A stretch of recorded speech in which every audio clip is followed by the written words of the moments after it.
So as you look at these things up close, you're gonna see that they have that nice glossy finish.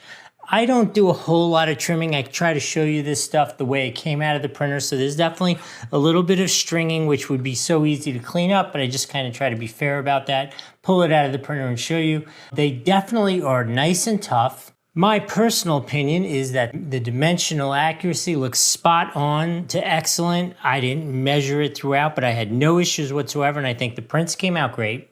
Overall, I have to say I was really impressed with it, but for myself, the use case is kind of limited.